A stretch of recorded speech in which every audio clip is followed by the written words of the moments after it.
Entendu ce matin, Juan Carlos Canet, le mari, dit « Moi, je n'avais connaissance de rien ». Son expertise montre une personnalité obsessionnelle, avec un amour démesuré pour son épouse et une jalousie due à des infidélités qu'elle aurait commises.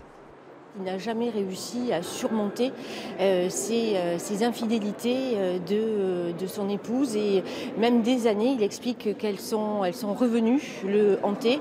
À tel point qu'il a fait de l'exhibitionnisme pour se venger, ce qui va marquer profondément son épouse. Concernant la violence, il a reconnu au début du mariage quelques gifles et bousculades en rapport avec ses tromperies, mais revendique l'avoir toujours aimé comme une personne et non comme un objet. On n'est pas là pour faire le procès de monsieur, on est là pour faire le procès de madame. On est là pour comprendre comment une femme s'est retrouvée sous l'emprise d'un homme qui était complètement jaloux, possessif, qui n'acceptait pas qu'elle ait des jupes courtes, qui n'acceptait pas qu'elle ait 5 minutes de retard et qui s'imaginait qu'elle avait été cette épouse infidèle sans avancer aucun élément concret. Donc en réalité, il y a eu de la violence, il y a eu une espèce de tension permanente qui a créé une forme d'emprise.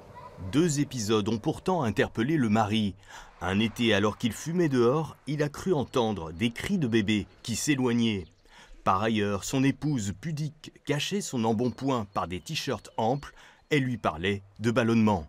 Je crois qu'il n'a jamais, au cours de ces 6 années, associé ce qu'il appelle des ballonnements à des mouvements de bébé. Je pense que là-dessus, il est assez sincère. En tout cas, c'est ce qui ressort de sa déposition aujourd'hui à la cour.